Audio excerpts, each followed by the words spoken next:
Hello, মৰমৰ ছাত্ৰ ছাত্ৰীসকল। Welcome to our YouTube channel learn with PH। আহক আজি আমাৰ ইংৰাজীৰ এটা নতুন টপিক আৰম্ভ কৰোঁ আৰু সেই টপিকটোৰ নাম হৈছে নিগেটিভ। এই নিগেটিভটো ক্লাছ 6ৰ পৰা আমি ক্লাছ 9-10লৈকে আহি থকা দেখা পাওঁ। তো আমি অতি সহজতে নিগেটিভ কেনেকৈ কৰে শিকোঁ। এতিয়া এই নিগেটিভ মানে হৈছে নহয় বোধক। আমি সাধাৰণতে যিবিলাক বাক্য কওঁ সেই বাক্যবিলাক যদি আমি নহয় বা নাকাৰান্তকভাৱে উদাহৰণ দিওঁ বা কওঁ তেতিয়াহ'লে সেইবিলাক বাক্য নিগেটিভ হয়। এই নিগেটিভটো আমি কেনেকৈ কৰিম? আমি নিগেটিভ কৰিবলৈ হ'লে আমাৰ 24টা হেল্পিং ভাৰ্ব আছিলে বা অক্সিলিয়াৰী ভাৰ্ব আছিলে, এইকেইটা মনত থাকিব লাগিব। ইয়াৰ স্ক্ৰীণত দিয়া আছে যি 24টা অক্সিলিয়াৰী ভাৰ্ব, এইকেইটা চবে মুখস্থ কৰি ল'বা।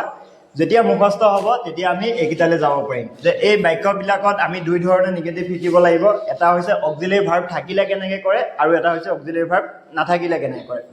তো প্ৰথমতে আমি এই অক্সিলিয়াৰী ভাৰ্ব থাকিলে কেনেকৈ কৰে চাওঁ। তো এয়া আমাৰ প্ৰথম বাক্যটো অক্সিলিয়াৰী ভাৰ্ব থাকিলে কেনেকৈ কৰে। এতিয়া আমি প্ৰথমতে চাম যে আমাৰ যি 24টা অক্সিলিয়াৰী ভাৰ্ব আছিলে, প্ৰথমতে চাব লাগিব এই বাক্যকেইটাত অক্সিলিয়াৰী ভাৰ্ব আছে নে নাই। যদি আছে তেতিয়াহ'লে এই অক্সিলিয়াৰী ভাৰ্বৰ পিছত আমি নট এটা লিখি দিলে নিগেটিভ হৈ যাব। প্ৰথমতে চাব লাগিব যে ইয়াত অক্সিলিয়াৰী ভাৰ্ব কোনটো কোনটো। এই বাক্যটোত আছে হেড, এই বাক্যটোত আছে আৰ, এই বাক্যটোত আছে কেন। এই তিনিটা হৈছে অক্সিলিয়াৰী ভাৰ্ব। আমাৰ 24টা অক্সিলিয়াৰী ভাৰ্বত যদি আমি দেখা পাওঁ এই তিনিটা দেখা পাওঁ। প্ৰথমতে আমি কি কৰিম যে অক্সিলিয়াৰী ভাৰ্ব থাকিলে আমি নট এটা বহাই দিম। অক্সিলিয়াৰী ভাৰ্বৰ পিছত এনেকৈ নট এটা বহাই পেলাই আমি নিগেটিভ কৰিব পাৰিম। আৰু বাক্যত যিখিনি প্ৰশ্নত আছিলে সেইখিনি খালি চাই জাষ্ট বহাই দিলেই হ'ল। এই নটটো ক'ত লিখিম? আমি অক্সিলিয়াৰী ভাৰ্বৰ পিছত ইয়াত অক্সিলিয়াৰী ভাৰ্ব আছে নট লিখিছোঁ, অক্সিলিয়াৰী ভাৰ্ব আছে নট লিখিছোঁ। বাকীখিনি তলে তলে বহাই দিলেই হ'ল। ইয়াত কি আছিলে? হি, হেড।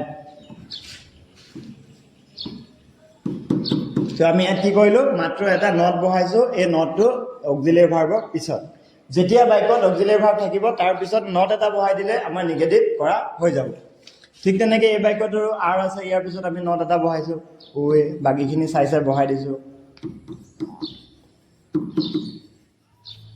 এইটো বাক্যটো চি, কেন, খালি এই নটটো বহাইছোঁ। এই 24টাৰ পৰা আমাৰ যোনটোৱে থাকক আমি খালি তাৰপিছত নট এটা বহাই দিম, আমাৰ নিগেটিভ হৈ যাব। এতিয়া চাম যেতিয়া বাক্যটোত অক্সিলিয়াৰী ভাৰ্ব নাথাকিব, উইদাউট অক্সিলিয়াৰী ভাৰ্বত আমি কেনেকৈ কৰিম। উইদাউট অক্সিলিয়াৰী ভাৰ্ব আমি শিকিব লাগিব যে ভাৰ্বৰ লিষ্টখন জানিব লাগিব। আমাৰ ইংৰাজীত ভাৰ্বৰ লিষ্ট এখন আছিলে যেনেকৈ গ, ৱেন, গান, ডু, ডিড, ডান। ভাৰ্বৰ যিবিলাক ৰূপ হয় তিনিটা ৰূপ আছিলে ভাৰ্বৰ। প্ৰেজেণ্ট আৰু পাষ্ট টেন্সৰ দুটা ৰূপ আমি জানিব লাগিব এই নিগেটিভ কৰিবলৈ। কেনেকৈ? যেতিয়া বাক্যটোত অক্সিলিয়াৰী ভাৰ্ব নাথাকিব তেতিয়া দুটা টেন্সতে থাকিব, হয় সেই প্ৰেজেণ্ট ইনডিফিনিট হ'ব নহ'লে পাষ্ট ইনডিফিনিট হ'ব, বেলেগত আৰু কেতিয়াও নাথাকে। আমাৰ টোটেল টেন্স আছিলে 12টা টেন্সৰ ভিতৰত আমাৰ 10টা টেন্সতে এই অক্সিলিয়াৰী ভাৰ্ব বা হেল্পিং ভাৰ্ব আছে। অনলি দুটা টেন্সত নাই, এটা হৈছে প্ৰেজেণ্ট ইনডিফিনিট, আনটো হৈছে পাষ্ট ইনডিফিনিট। তে আমি কি চাব লাগিব? সদায় এই মেইন ভাৰ্বটো চাব লাগিব।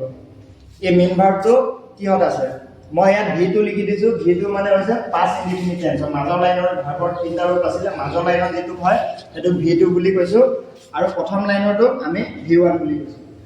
এতিয়া আমি কি চাম যে এই যিটো বাক্য দিয়া থাকিব নিগেটিভ কৰিবলৈ সেই বাক্যটো প্ৰেজেণ্ট ইনডিফিনিট নে পাষ্ট ইনডিফিনিট। ভাৰ্বটো যদি প্ৰথম ৰূপত থাকে তেতিয়াহ'লে সি সদায় প্ৰেজেণ্ট ইনডিফিনিটত হয়, আৰু ভাৰ্বটো যদি মাজৰ লিষ্টত থাকে তেতিয়াহ'লে বাক্যটো সদায় পাষ্ট ইনডিফিনিট টেন্সত হয়। এতিয়া যেতিয়া প্ৰেজেণ্ট ইনডিফিনিট টেন্সত ভাৰ্বটো থাকিব, V1 থাকিব, নহ'লে ভাৰ্বৰ লগত এছ বা ইএছ যোগ হৈ থাকিলেও সি প্ৰেজেণ্ট ইনডিফিনিট হয়। আমি এতিয়া চাম যে ভাৰ্বটো যদি 1 নম্বৰ ৰূপত আছে, ভাৰ্বৰ লগত এছ বা ইএছ একো যোগ নাই, তেতিয়াহ'লে আমি হেল্পিং ভাৰ্ব ডু আনিম। তাৰপিছত ভাৰ্বৰ লগত যদি এছ বা ইএছ যোগ হৈ থাকে আমি হেল্পিং ভাৰ্ব ডাছ আহিব। আৰু ভাৰ্বটো যেতিয়া ছেকেণ্ড ফৰ্মত থাকিব তেতিয়া আমি ডিড ব্যৱহাৰ কৰিব লাগিব। কেনেকৈ কৰে চাওঁ।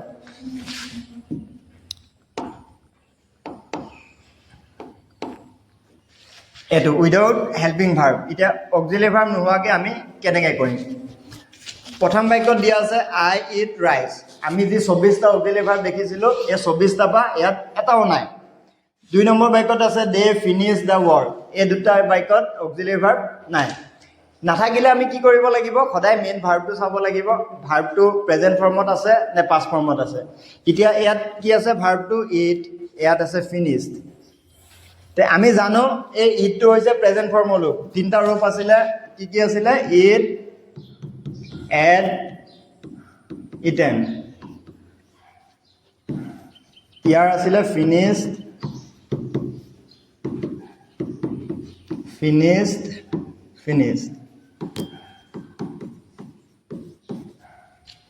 এতিয়া প্ৰথম বাক্যটোত ভাৰ্বটো সি 1 নম্বৰ ৰূপত আছে তাৰমানে প্ৰেজেণ্ট ফৰ্ম 2 নম্বৰ বাক্যটোত ভাৰ্বটো সেকেণ্ড ফৰ্মত আছে তাৰমানে পাষ্ট টেন্স তে আমি কি গম পালো প্ৰথম বাক্যটোত আই ইট ৰাইজটো আছে প্ৰেজেণ্ট ইনডিফিনিট টেন্সত আৰু ভাৰ্বৰ লগত এছ বা ইএছ একো লাগি থকা নাই এতিয়া প্ৰথম বাক্যটোত আছে আই ইট ৰাইজ এটোক যেতিয়া আমি নিগেটিভ কৰিম বাক্যটোত দেখিলো যে অক্সিলাৰী ভাৰ্ব নাই আৰু যেতিয়া অক্সিলাৰী ভাৰ্ব নাথাকিব আমি ডু ডিড ডাজ কেনেকৈ আহে আমি দেখিছিলোঁ ইটটো আছে প্ৰেজেণ্ট ফৰ্মত এছ বা ইএছ নাই তাৰমানে ডাছ নাহে ডু আৰু ডাছৰ পৰা যদি ডাছ নাহে তেতিয়াহ'লে ডুটোৱে আহিব লাগিব কি হ'ব আই অক্সিলাৰী ভাৰ্ব লিখিব লাগিব ডু নিগেটিভ কৰি থকাৰ কাৰণে লিখিব লাগিব নট আৰু এটা কথা মনত ৰাখিব লাগিব যেতিয়া আমি ডু ডিড ডাছৰ সহায় ল'ম তেতিয়া মেইন ভাৰ্বটো সদায় প্ৰেজেণ্ট ফৰ্মত লিখিব লাগিব যদি আমি পাষ্ট ফৰ্মত লিখোঁ বা যেনেকৈ আছিলে তেনেকৈ লিখি দিওঁ তেতিয়াহ'লে ভুল হৈ যাব এই বাক্যটো প্ৰেজেণ্ট ফৰ্মতে আছে তেতিয়াহ'লে ইয়াক এনেকৈ লিখিব লাগিব ইট ৰাইচ গোটেই বাক্যটো কি হ'লগৈ I do not eat rice 2 number বাক্যটোত এই ফিনিছটো কি টেন্সত আছে পালোঁ আমি পাষ্ট টেন্সত যেতিয়া পাষ্ট টেন্সত থাকিব আমি কি ল'ব লাগিব হেল্পিং ভাৰ্ব ডিড ল'ব লাগিব দে ডিড আমি নিগেটিভ কৰি থকাৰ কাৰণে নট লিখিব লাগিব যিহেতু আমি ডু ডিড ডাছৰ সহায় লৈছোঁ মেইন ভাৰ্বটো সদায় প্ৰেজেণ্ট ফৰ্ম হ'ব ফিনিছড দ্য ৱৰ্ক তো আমি নিগেটিভ কৰা এইকেইটাই যে অক্সিলাৰী ভাৰ্ব থাকিলে কেনেকৈ কৰিম আৰু নাথাকিলে কেনেকৈ কৰিম অক্সিলাৰী ভাৰ্ব থাকিলে সদায় তাৰপিছত নটটো লিখিব লাগিব অক্সিলাৰী ভাৰ্বৰ পিছত আৰু নাথাকিলে আমি ডু ডিড ডাছৰ সহায় ল'ব লাগিব সেই ডু ডিড ডাছ কেনেকৈ আহিব মেইন ভাৰ্বটো চাই মেইন ভাৰ্বটো যেতিয়া প্ৰেজেণ্ট ফৰ্মত থাকিব তেতিয়া ডু আহিব পাৰে ডাছো আহিব পাৰে যেতিয়া ভাৰ্বৰ লগত এছ বা ইএছ এটা লাগি থাকিব তেতিয়া সদায় ডাছ আহে আৰু যদি লাগি নাথাকে আৰু প্ৰেজেণ্ট ফৰ্মত থাকে তেতিয়া ডু আহিব আৰু যেতিয়া ভাৰ্বটো পাষ্ট টেন্সত থাকিব তেতিয়া ডিড আহিব এইকেইটা মনত ৰাখিম ডু ডিড ডাছ অহা নিয়মটো আৰু এটা মনত ৰাখিব লাগিব ডু ডিড ডাছ সহায় ল'লে আমি মেইন ভাৰ্ব সদায় প্ৰেজেণ্ট ফৰ্মত লিখিব লাগিব তো ধন্যবাদ ভিউৱাৰ্ছ আশা কৰোঁ ভিডিঅ'টো ভাল লাগিছে যদি ভাল লাগে তেতিয়াহ'লে চেনেলটো ছাবস্ক্ৰাইব কৰিব লাইক কৰিব তো আজিলৈ ইমানখিনিয়ে ধন্যবাদ